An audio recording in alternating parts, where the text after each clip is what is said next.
नमस्कार मित्रों, कैसे हैं आप लोग। फ्रेंड्स, हम लोग संविधान की सीरीज को डिस्कस कर रहे थे और संविधान की सीरीज में हम आज नया टॉपिक डिस्कस करने वाले हैं, प्रियम्बल, प्रस्तावना। ठीक है ना। कुछ शिकायत मिली कि सर जो है थोड़ा सा स्पीड अपना स्लो कर लेते हैं तो ज़्यादा बेहतर होता। ठीक है ना। न्यूकमर स्टूडेंट ज़्यादा हैं तो थोड़ा सा स्लो स्पीड रहे तो ज़्यादा बेहतर है ना। मुझे भी लगा कि नहीं, स्लो स्पीड लेकर चलना ज़्यादा उचित होगा। सो हम लोग आज नए टॉपिक से प्रियम्बल से शुरू करेंगे। तो पहले आपको बताते चलूँ कि हमने क्या क्या डिस्कस किया पहले प्रीवियस में। तो पहले हमने जो है डिस्कस किया, भारत का संवैधानिक विकास कंप्लीट आपका हो चुका है, लगभग 4 वीडियो गए हैं। संविधान सभा को हमने डिटेल से डिस्कस किया, ठीक है ना, लगभग 3 या 4 वीडियो इसके भी गए हैं। फिर हमने संविधान की विशेषताओं को देखा। आज हम नए टॉपिक प्रस्तावना को डिस्कस करने वाले हैं।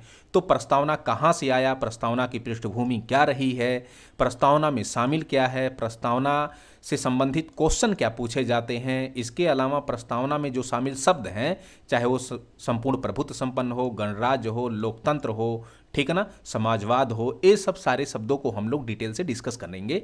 इसके अलावा क्वेश्चन का जो नेचर पूछने का है, उस क्वेश्चन के नेचर को भी समझने का प्रयास करेंगे कि आखिर क्वेश्चन पूछा कैसे जाता है। ठीक ना दोस्तों। तो सबसे पहले हम लोग प्रस्तावना पर आकर देखते हैं कि इसकी पृष्ठभूमि क्या रही है। यह नेहरू के उद्देश्य प्रस्ताव या संविधान सभा से किस प्रकार एक प्रकार से जुड़ा हुआ है प्रस्तावना, अपना प्रियम्बल, उद्देशिका। तो आते हैं स्लाइड के माध्यम से हम लोग समझने का प्रयास करते हैं कि अपना जो प्रस्तावना है यह किस प्रकार जो है, इसकी क्या पृष्ठभूमि रही है और नेहरू के उद्देश्य प्रस्ताव से किस प्रकार जुड़ा है। तो सवाल है कि इसकी जो पृष्ठभूमि है वह नेहरू के उद्देश्य प्रस्ताव से जुड़ी हुई थी। और नेहरू का उद्देश्य प्रस्ताव क्या था उसको जरा समझिए आप। जब आपको हम संविधान सभा पढ़ा रहे थे तो संविधान सभा में आप देखेंगे कि संविधान सभा की जब हम बैठकें पढ़ा रहे थे तो उसमें पहली बैठक आपको बताया कि 9 दिसंबर 1946 को हुई, दूसरी 11 दिसंबर 1946 को हुई और तीसरी बैठक फिर 2 दिन बाद 13 दिसंबर 1946 को होती है। यहाँ पर एक ऐतिहासिक इंपॉर्टेंस रहता है प्रस्तावना के लिए, वो रहता है कि 13 दिसंबर 1946 को जो तीसरी बैठक संविधान सभा की होती है, संविधान सभा की जो बैठकें हो रही थी दोस्तों, ये संविधान निर्माण के लिए हो रही थी। ठीक ना, कि संविधान निर्माण किस प्रकार अपना किया जाए या संविधान निर्माण में क्या क्या चीज़ें शामिल की जानी चाहिए। तो जब तीसरी बैठक हुई 13 दिसंबर 1946 को, तो इसी डेट को पंडित जवाहरलाल नेहरू के द्वारा संविधान सभा के समक्ष एक उद्देश्य प्रस्ताव पेश किया गया। ये उद्देश्य प्रस्ताव क्या था, मतलब कि अपने संविधान का क्या उद्देश्य होना चाहिए, ऐसा कुछ इन्होंने प्रस्ताव पेश किया। इसी को उद्देश्य प्रस्ताव कहा गया। ठीक है ना, इसी को उद्देश्य प्रस्ताव कहा गया। बाद में संविधान सभा के द्वारा 22 जनवरी 1947 को इस उद्देश्य प्रस्ताव को जो नेहरू के द्वारा पेश किया गया था संविधान सभा के समक्ष, उसको स्वीकार कर लिया जाता है। तो एक उद्देश्य प्रस्ताव, सवाल है कि उद्देश्य प्रस्ताव में शामिल क्या था। तो मुझे लग रहा है कि ये संविधान सभा वाला जो पहला वीडियो था आपका, जो संविधान सभा की बैठकें हुई हैं, उसको आपको देखना चाहिए, तो बैकग्राउंड अच्छे से समझ में आएगा प्रियम्बल का।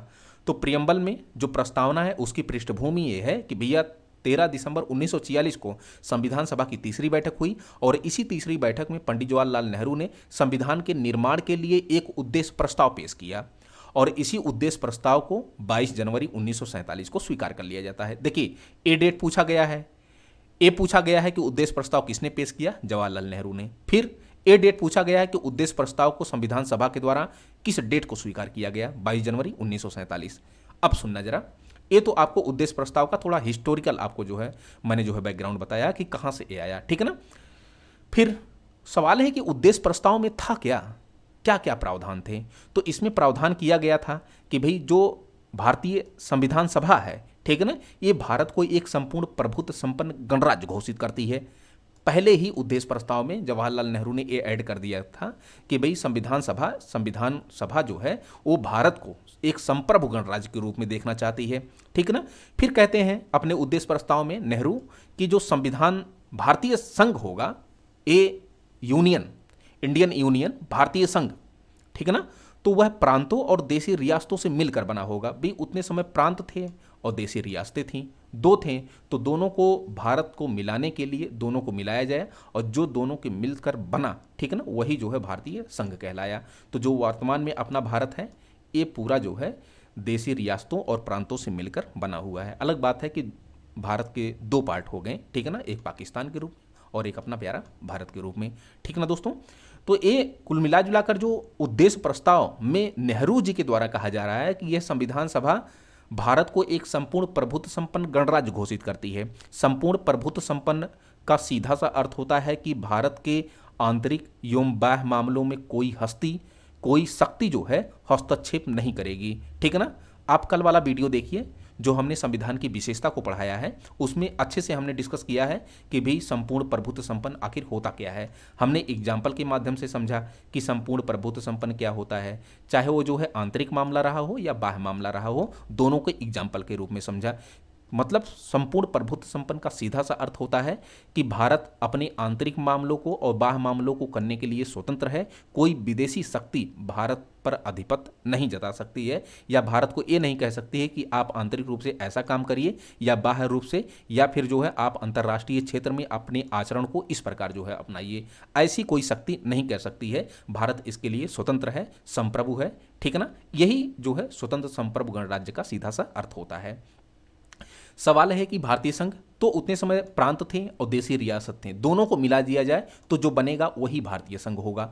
तो ये नेहरू ने अपने उद्देश्य प्रस्ताव में तय किया था। फिर इन्होंने कहा कि जो शक्ति का प्रमुख स्रोत होगा ना भैया, वो जनता में निहित होगा। ठीक है ना। जनता, ठीक है, जो शक्ति का प्रमुख स्रोत होगा, जो मेन पावर होगी, ठीक है ना। जनता चाहे तो दोस्तों सरकार पलट सकती है। ठीक है ना।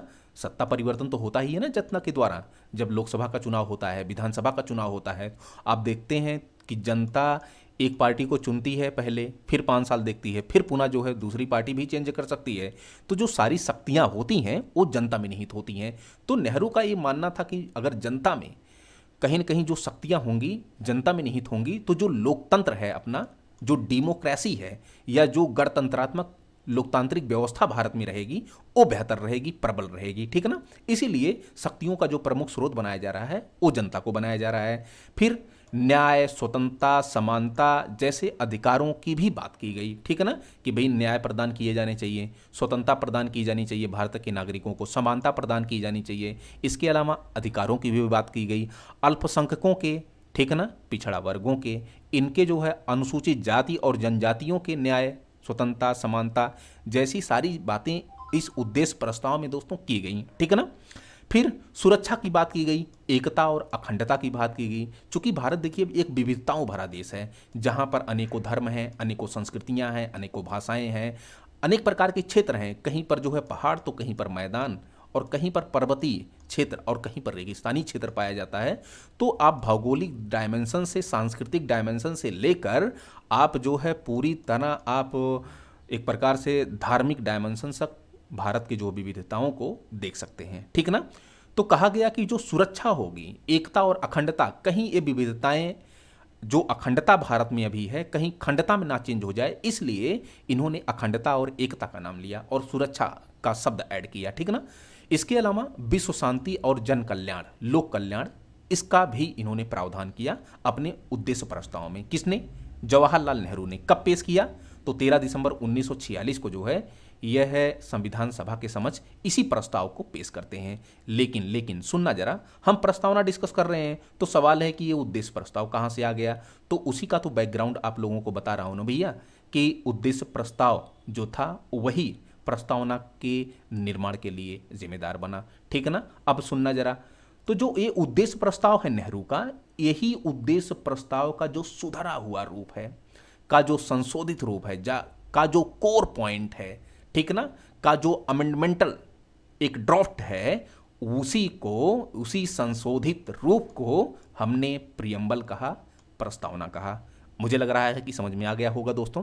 आज बड़े आराम से चल रहे हैं, मुझे भी अच्छा लग रहा है। ठीक है ना। एक्चुअली देखिए, माइंड में जब इतना ज़्यादा कंटेंट होता है ना, तो फिर स्पीड अपने आप बढ़ जाती है। सो आज मैं कोशिश कर रहा हूँ कि आराम से समझाते हुए चलूँ और धीरे धीरे। ठीक है ना।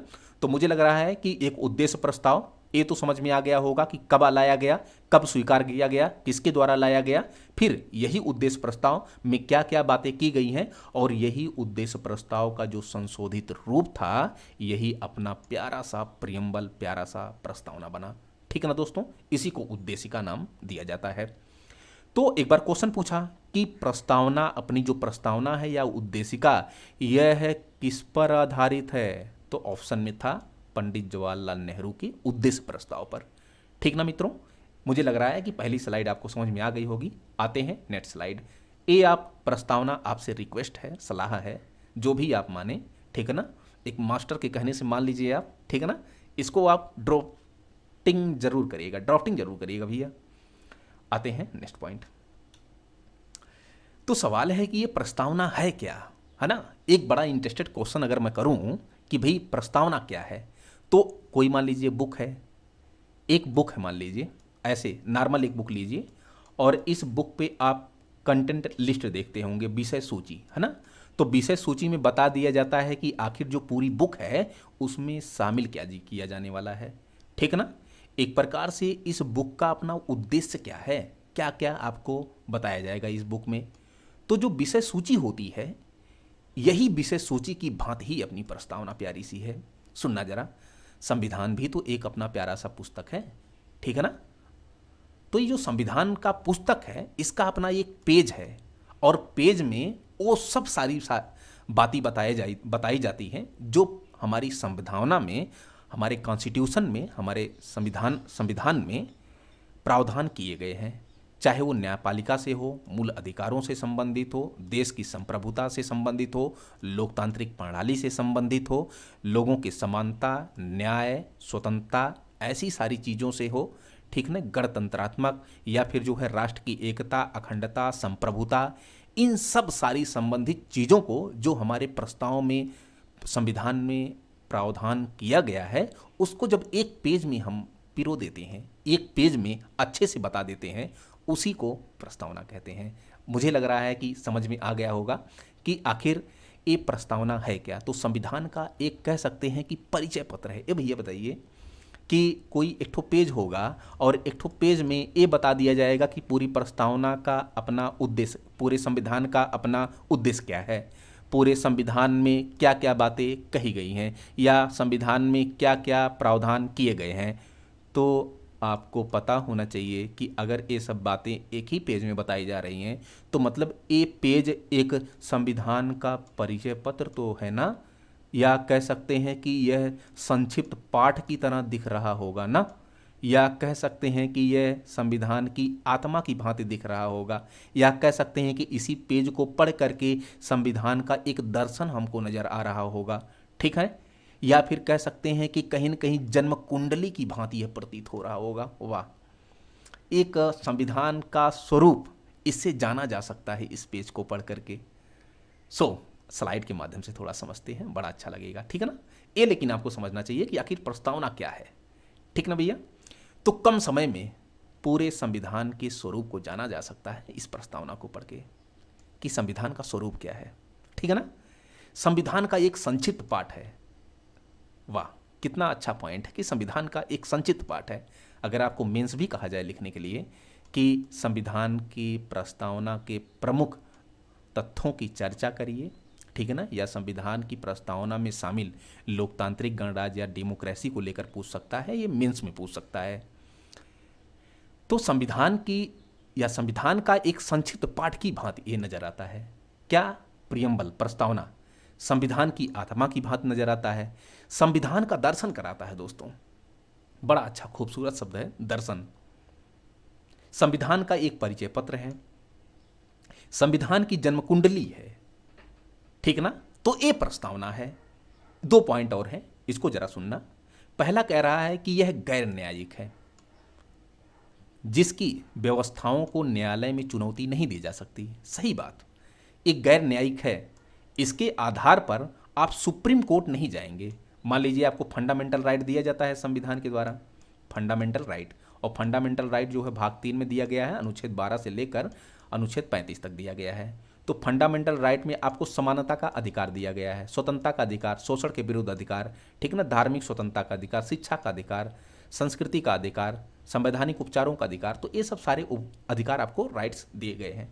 तो लेकिन अगर आपके ये राइट्स वायलेट होते हैं, इसका उल्लंघन यदि होता है, तो आप अनुच्छेद 32 का सहारा लेके सुप्रीम कोर्ट जा सकते हैं। लेकिन ये जो प्रस्तावना है ना, तो प्रस्तावना में जो सारी चीजें कही गई हैं, आप इस आधार पे नहीं जाएंगे सुप्रीम कोर्ट कि भैया प्रस्तावना में ये बातें कही गई हैं और हमारा जो है न्यायपालिका के द्वारा मुकदमे की सुनवाई की जाए या हमारी सुनवाई की जाए, ठीक है ना। तो ये गैर न्यायिक है, आप प्रस्तावना का आधार नहीं बना के ले जा सकते हैं, यह जो है गैर न्यायिक है और इसकी व्यवस्थाओं को न्यायालय में चुनौती नहीं दी जा सकती। मुझे लग रहा है कि ये पॉइंट आपका क्लियर हो गया होगा। नेक्स्ट पॉइंट क्या है, यह ना तो विधायिका की शक्ति का स्रोत है। अच्छा सुनना जरा, जब संसद कानून बनाती है, ठीक है ना, संसद जो विधायक हैं, जो सांसद हैं, विधानसभा में विधायक, संसद में सांसद, तो ये जो विधायिका है, इन दोनों को विधायिका नाम दिया जाता है, विधायक ही, जो कि विधायी शक्तियों का अधिकार इन्हीं के पास होता है और विधि बनाने का काम इनका होता है। तो जो विधायिका है ना तो इसकी शक्ति का स्रोत होता है, ऐसा नहीं कि जो प्रस्तावना है, प्रस्तावना कुछ विधायिका को शक्ति दे देती है और ना ही इनकी शक्तियों पर प्रतिबंध लगा देती है, ऐसा कुछ नहीं भैया। तो प्रस्तावना एक खूबसूरत दस्तावेज है जो संविधान का परिचय कराता है, एक दर्शन कराता है, एक आत्मा की भांति प्रतीत होता है, एक संक्षिप्त पाठ की भांति और एक परिचय पत्र की भांति प्रतीत होता है। एक खूबसूरत सा प्रस्तावना है।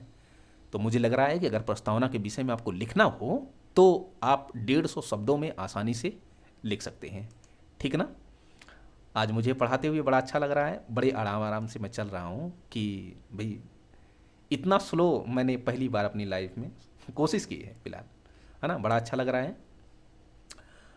तो प्रस्तावना, ये आपकी प्रस्तावना है, प्रस्तावना का आप जो है ड्राफ्टिंग जरूर कर लीजिएगा कि भाई प्रस्तावना क्या है। पहले हमने पृष्ठभूमि को देखा, फिर हमने देखा कि आखिर प्रस्तावना क्या है, ठीक ना दोस्तों। आते हैं नेक्स्ट स्लाइड।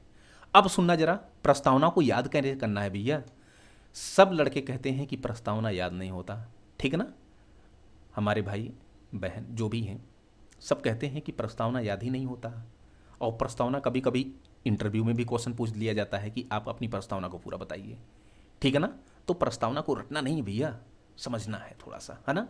और समझेंगे तो आसानी से प्रस्तावना याद भी हो जाएगी, क्वेश्चन भी हो जाएगा। क्वेश्चन पूछने का तरीका बड़ा अलग अलग है प्रस्तावना का। कैसे क्वेश्चन पूछा जाता है जरा सुनना जरा। पूछा है एक बार कि प्रस्तावना में किस प्रकार ये प्रदान जो किया गया है, ठीक है ना, न्याय, उसके जो है क्रमागत स्वरूप को व्यवस्थित करिए। दे दिया राजनीतिक, आर्थिक, सामाजिक न्याय। नहीं भैया, सामाजिक, आर्थिक, राजनीतिक न्याय। पहले सामाजिक है, फिर आर्थिक, फिर राजनीतिक न्याय है। स्वतंत्रता पूछा तो पहले विचार है, फिर अभिव्यक्ति है, फिर विश्वास है, फिर धर्म है, फिर उपासना की स्वतंत्रता। प्रतिष्ठा एवं अवसर की समानता, एक बार ऐसे क्वेश्चन पूछा तो ये आपको मतलब कि जानना पड़ेगा कि सामाजिक के बाद आर्थिक आता है, फिर आर्थिक के बाद राजनीतिक आता है, चूंकि इसका क्रम पूछा गया है। और पूछा है कि न्याय कितने प्रकार से दिए जाते हैं, 3 प्रकार, 4 प्रकार, 2 प्रकार, 1 प्रकार। तो 3 प्रकार, सामाजिक, आर्थिक, राजनीतिक न्याय, एक क्वेश्चन पूछने का ट्रेंड है यूपीएससी या यूपीपीसीएस का। फिर पूछा है कि न्याय, स्वतंत्रता, समानता, बंधुत्व, इसको डिसऑर्डर कर दिया, मतलब समानता पहले कर दिया, न्याय बाद में कर दिया, फिर बंधुत्व पहले कर दिया और स्वतंत्रता बाद में कर दिया। ऐसा कुछ क्वेश्चन इनका पूछने का तरीका है। यहां से लेकर भी क्वेश्चन पूछा गया है कि संपूर्ण प्रभुत्व संपन्न, समाजवादी, पंथनिरपेक्ष, लोकतांत्रिक, गणतंत्रात्मक। यहां पूछा गया है मतलब कि जो है पंथनिरपेक्ष को पहले कर दिया है, लोकतंत्र को बाद में कर दिया है, गणतंत्र को एकदम पहले कर दिया, ऐसा कुछ इसको भी डिसऑर्डर करके पूछा है। तो जो क्वेश्चन पूछने का ट्रेंड है उसको तो हम समझेंगे ही, साथ ही साथ सबसे पहले हम समझने का प्रयास करते हैं कि प्रस्तावना को आखिर याद कैसे करें। ये बड़ी मुसीबत है। प्रस्तावना याद हो जाएगी तो 80% क्वेश्चन अपने आप हल हो जाएंगे। तो प्रस्तावना में ये तो हम आज आपको याद कराएंगे ही कराएंगे, साथ ही साथ प्रस्तावना में जो शब्द शामिल किए गए हैं, हम भारत के लोक शब्द क्या है, संपूर्ण प्रभुत्व संपन्न क्या है, समाजवादी क्या है, पंथनिरपेक्ष क्या है, लोकतांत्रिक क्या है, गणतंत्रात्मक क्या है, समाजवादी क्या किसे कहते हैं, आर्थिक, फिर राजनीतिक, विचार क्या है, अभिव्यक्ति किसा क्या है, विश्वास क्या है, धर्म क्या है, उपासना क्या है, प्रतिष्ठा क्या है, अवसर क्या है, बंधुत्व क्या है। तो इन शब्दों पर हम विचार करेंगे ही, लेकिन पहले प्रस्तावना को याद कर लेते हैं कि आखिर प्रस्तावना को तैयार कैसे करना है। तो प्रस्तावना जो अपनी है ना भैया, ये राज्य और व्यक्ति के मध्य रिलेशन को दिखाता है, संबंध को दिखाता है। अगर मैं कहूं कि राज्य को किस प्रकार देखता है और व्यक्ति को किस रूप में देखता है, तो राज्य को अगर देखें 2 पार्टों में आपको करना है, क्योंकि राज्य और व्यक्ति के मध्य अगर संबंध को दिखला रहा है तो 2 पार्टों में आपको तोड़ देना है, पहला राज्य और दूसरा व्यक्ति की मूल्यात्मक अवधारणा के रूप में, ठीक ना।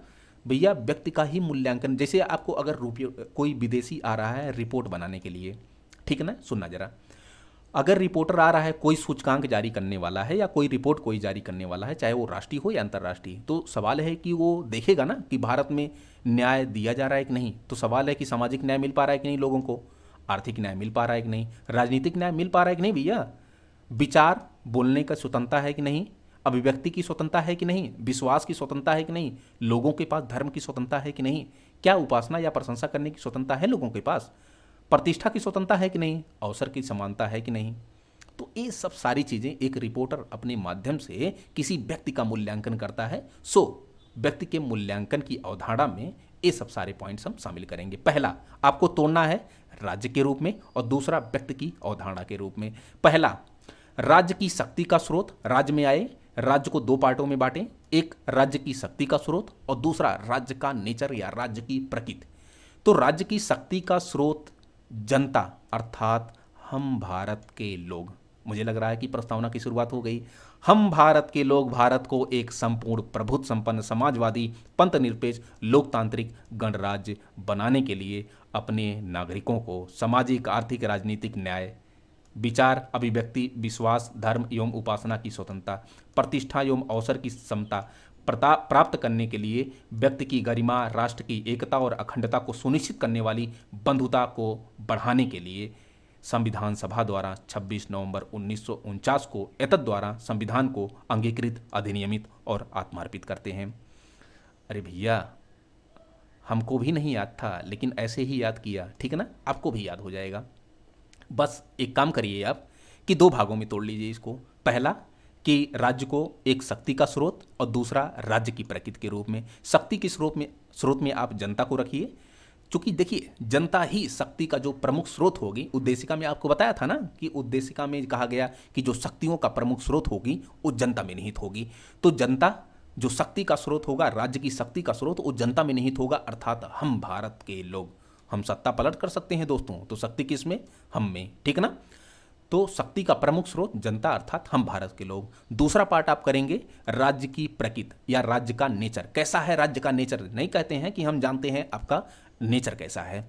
तो संपूर्ण प्रभुत्व संपन्न समाजवादी पंथ निरपेक्ष लोकतांत्रिक गणतंत्रात्मक, इस जो है राज्य का अपना नेचर है, ठीक है ना, राज्य की अपनी प्रकृति है। इसको हम कल डिफाइन करेंगे कि संपूर्ण प्रभुत्व संपन्न क्या होता है, समाजवादी पंथ निरपेक्ष लोकतांत्रिक गणराज्य ये क्या होता है। लेकिन आज अभी आपको इतना ही बताऊं कि कैसे आपको प्रस्तावना याद रखनी है, ठीक है ना। फिर आ जाइए आप, यहाँ थोड़ा सा पढ़ के हम सुनाते हैं। राज्य शक्ति का स्रोत, राज्य की शक्ति का स्रोत जनता अर्थात हम भारत के लोग। हम भारत के लोग भारत को एक संपूर्ण प्रभुत्व संपन्न समाजवादी पंथ निरपेक्ष लोकतांत्रिक गणराज्य बनाने के लिए अपने देश के नागरिकों को सामाजिक आर्थिक राजनीतिक न्याय। तो मतलब आप व्यक्ति की मूल्यांकन अवधारणा को चार भागों में तोड़िएगा भैया। पहला न्याय करिएगा, दूसरा स्वतंत्रता करिएगा, चौथा समानता, तीसरा समानता और चौथा बंधुत्व करिएगा, ठीक ना भैया। लेकिन न्याय स्वतंत्रता समानता और बंधुत्व ये सीरियल वाइज होना चाहिए, पलटना नहीं चाहिए। क्योंकि ऐसे ही करके एक क्वेश्चन पूछेगा कि न्याय के बाद क्या आएगा, स्वतंत्रता, स्वतंत्रता के बाद समानता, स्वतंत्रता के बाद समानता के बाद बंधुत्व, ठीक ना भैया। फिर क्वेश्चन पूछेगा कि भैया सवाल है कि न्याय कितने प्रकार के दिए जाते हैं, 3 प्रकार के। कौन कौन से न्याय, सामाजिक आर्थिक राजनीतिक न्याय। फिर स्वतंत्रता पाइए, विचार अभिव्यक्ति विश्वास धर्म एवं उपासना की स्वतंत्रता, प्रतिष्ठा एवं अवसर की समता प्राप्त करने के लिए व्यक्ति की गरिमा, राष्ट्र की एकता और अखंडता को सुनिश्चित करने वाले बंधुत्व या बंधुता को बढ़ाने के लिए संविधान सभा द्वारा 26 नवंबर 1949 को एतद द्वारा संविधान को अंगीकृत अधिनियमित और आत्मार्पित करते हैं। मुझे लग रहा है कि आराम से याद हो गया होगा। एक बार और चलते हैं, पूरा पढ़ के सुनाते हैं, ठीक ना।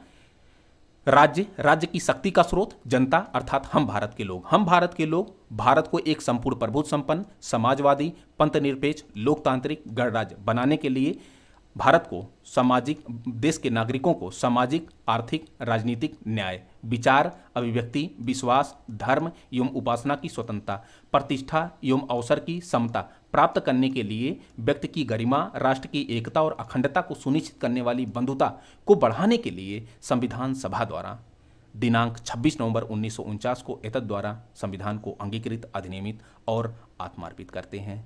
बड़ा बढ़िया लगा, तैयार हो गया, ठीक ना भैया? आई होप तैयार हो गया होगा संविधान की प्रस्तावना। अब इतने से ही आपके 80% क्वेश्चन हो जाएंगे, लेकिन कुछ परसेंट क्वेश्चन कि संविधान में क्या संशोधन किया जा सकता है, क्या संविधान में जो संशोधन किया गया तो संविधान में कौन कौन से संशोधन किए गए, 42वां संविधान संशोधन 1976 किस प्रकार इसे रिलेट करता है, या फिर ये जो शब्दावलियां हैं इन शब्दावलियों से संबंधित क्वेश्चन पूछे गए हैं, ठीक ना दोस्तों? या न्यायालय में परिवर्तनीय होगा कि नहीं होगा, ये सब सारी चीज़ें हमने अच्छे से देख ली है। संविधान की ये प्रस्तावना है, एक बार पढ़ के सुनाते हैं। हम भारत के लोग भारत को एक संपूर्ण प्रभुत्व संपन्न समाजवादी पंथ निरपेक्ष लोकतंत्रात्मक गणराज्य बनाने के लिए उसके समस्त नागरिकों को सामाजिक आर्थिक राजनीतिक क्या भैया न्याय, विचार अभिव्यक्ति विश्वास धर्म एवं उपासना की क्या भैया स्वतंत्रता, प्रतिष्ठा एवं अवसर की क्या भैया समता प्राप्त करने के लिए उन सब में व्यक्ति की गरिमा, राष्ट्र की एकता और अखंडता को सुनिश्चित करने वाली बंधुता को बढ़ाने के लिए दृढ़ संकल्पित होकर इस संविधान सभा में आज 26 नवंबर 1949 को एतद द्वारा संविधान को अंगीकृत, अधिनियमित और आत्मार्पित करते हैं। मुझे लग रहा है कि ये प्यारा सा प्रियम्बल आपको याद हो गया होगा, ठीक है ना? तो thank you so much for watching this video. कल हम इसी टॉपिक पर नया हम शब्दावलियों को डिस्कस करने वाले हैं और शब्दावलियों को डिस्कस करके फिर ये जानेंगे कि भाई अपना इस पर क्या MCQ बन सकता है। Thank you so much for watching.